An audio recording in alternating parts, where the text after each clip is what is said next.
Tu te souviens de la première fois où on t'a donné un billet ou une pièce et que tu pouvais acheter ce que tu voulais? Excitant, non? Mais est-ce qu'on t'a appris quoi en faire après? La gestion de l'argent, justement, ça ne s'improvise pas.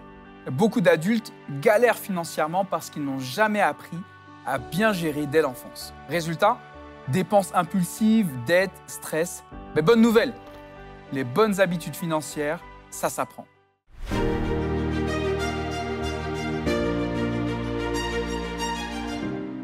La pensée du jour se trouve dans Juges, chapitre 6, versets 3 et 4. Chaque fois que les Israélites avaient ensemencé leurs champs, les Madianites venaient les attaquer avec les Amalécites et d'autres tribus nomades de l'Orient. Ils établissaient leur campement dans le pays et détruisaient les récoltes jusqu'aux abords de Gaza. Ils ne laissaient aux Israélites ni vivres, ni moutons, ni bœufs, ni ânes. Salut, c'est Stéphane et j'espère que tu vas bien grâce à Dieu. Nous continuons notre série sur les conséquences héritées du péché avec le thème des problèmes financiers. Certaines familles expérimentent une précarité économique chronique, illustrée par l'incapacité récurrente de conserver un emploi stable ou de gérer correctement les revenus disponibles.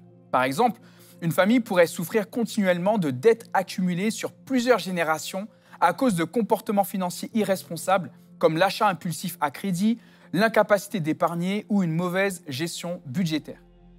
Ces schémas empêchent l'amélioration des options de vie, des conditions de vie, et deviennent des obstacles majeurs à la prospérité future des enfants. Dans l'histoire de Juges, chapitre 6, on nous raconte l'histoire des Israélites qui se sont détournés de Dieu et qui ont subi pendant 7 ans la précarité économique et la destruction de leur patrimoine. Israël vivait une période difficile sous l'oppression des Madianites. Et ce n'était pas un hasard. À cause de son éloignement de Dieu, le peuple subissait une pauvreté persistante. Chaque fois qu'ils récoltaient le fruit de leur travail, leurs ennemis venaient tout détruire. Ce cycle de misère illustre une vérité importante. Lorsqu'on s'éloigne des principes divins, cela peut avoir des conséquences concrètes sur notre vie, y compris sur le plan matériel. L'histoire de Juges 6 nous montre que l'obéissance à Dieu ne concerne pas seulement la spiritualité, mais touche aussi la gestion de nos ressources et de notre avenir. Israël, en abandonnant Dieu, avait perdu sa protection et vivait dans la peur et le manque. Heureusement, cette situation n'est pas irrémédiable. Premièrement, l'argent est souvent une source de stress, mais Dieu nous invite à lui faire confiance. Être fidèle dans la dîme, les 10% de nos revenus, et dans les offrandes, ce n'est pas perdre de l'argent, mais semer dans le royaume de Dieu. La Bible nous rappelle dans Malachie 3,10 que Dieu promet d'ouvrir les écluses des cieux pour ceux qui lui font confiance dans leurs finances. Donner à Dieu, c'est reconnaître que tout vient de lui et lui permettre d'intervenir dans nos besoins matériels. Proverbe 3, versets 9 et 10 nous dit « Honore l'Éternel avec tes biens et tes greniers seront remplis d'abondance. » Ensuite, avoir de l'argent ne suffit pas. Encore faut-il savoir l'utiliser avec sagesse. Beaucoup de personnes se retrouvent en difficulté non pas parce qu'elles gagnent trop peu, mais parce qu'elles gèrent mal ce qu'elles ont.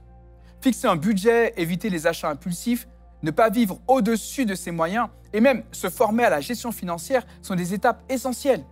Aujourd'hui, il existe plein de ressources pour apprendre à bien gérer son argent, que ce soit des livres, des formations en ligne ou des conseils de personnes expérimentées.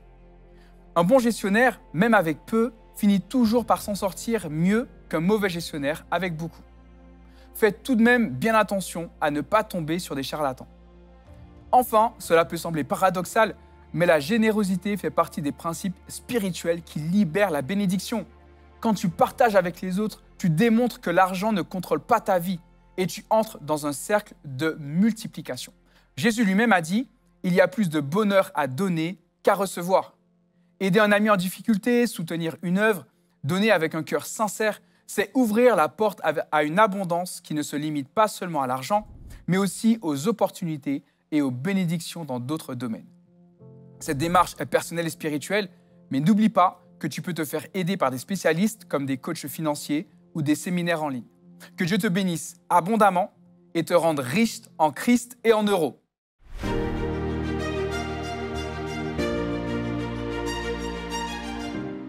Je te propose aujourd'hui de demander au Seigneur comment tu peux améliorer ta gestion financière et continuer à être une bénédiction pour tous ceux qui t'entourent. Que Dieu te bénisse abondamment.